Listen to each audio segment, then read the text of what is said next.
Quem foi o treinador que você teve contato, experiência que você considera que estava no ápice da liderança? O que aconteceu? O que ele fez? Ápice da liderança de treinadores. Eu aprendi demais. Foram mais de 40 treinadores, né, Joel? Só como profissional. Caraca, então eu vou citar mais de 40. Mas teve ali os da base também, tudo que me ensinaram também, mas no profissional eu já tinha mais essa consciência.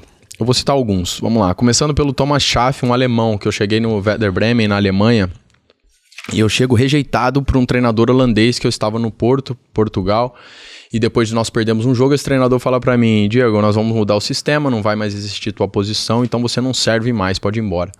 Desse jeito, em 15 segundos, eu teria ali a minha maior rejeição da vida, tipo, você não serve e acabou, não tem mais tua posição no meu time.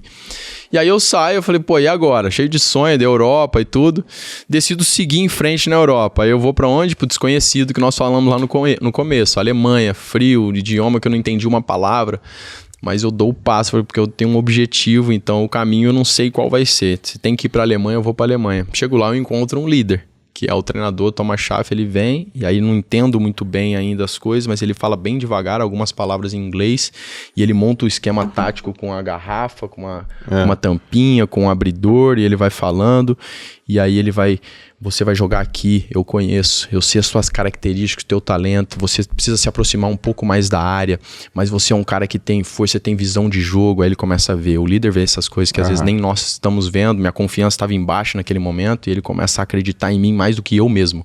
Então aqui você vai jogar nessa posição, eu vou fazer um time assim pra você, cara, você vai ver, você vai jogar muito bem, e aquilo começa a fortalecer a minha confiança. Saímos dali.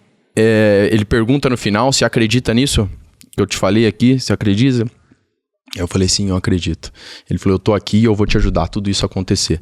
Saímos, fomos correr, fazer treino na areia, preparação, porque ele falou, você precisa emagrecer. Começa a ver o que eu preciso melhorar também, o preço que eu preciso pagar, eu pago. Só que ele corre do meu lado.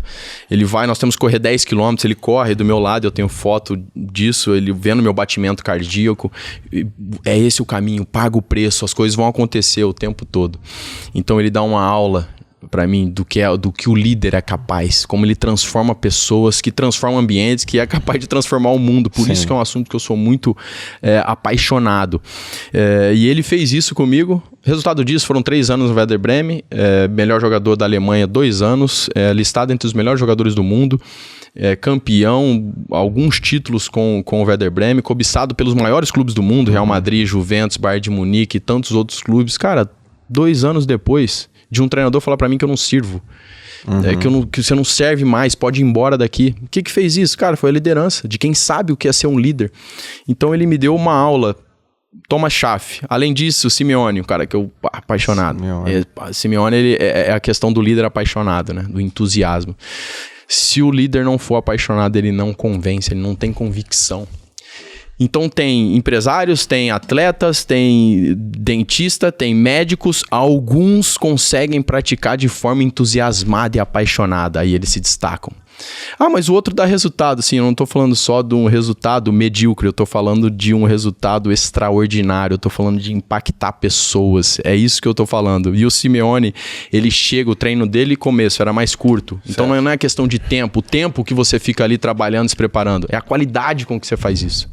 E aí o líder apaixonado, ele não perde um detalhe, né? Porque ele ficava, ele ajoelhava próximo ao campo, tua perna esquerda tá mal posicionada, a direita e tudo. E aí os olhos deles brilhavam, a convicção daquilo que ele tinha, e aquilo contagiava o time, sabe? E aí ele via, eu vi que você chegou antes, ontem você fez um trabalho na academia, eu vi que você tá lendo um livro, gostei do livro que você tá lendo, você tá incentivando teus companheiros, tô gostando. Então ele via todos os detalhes, reconhecia, apaixonado. E por último, para fechar assim dos treinadores, eu aprendi muito com os treinadores, Jorge Jesus, né? Jorge Jesus é um cara que deu algumas aulas sobre liderança assim para nós com as atitudes dele. E eu gostava dele da questão de ser confrontado, cara. Líder tem que ser seguro o suficiente para ser confrontado.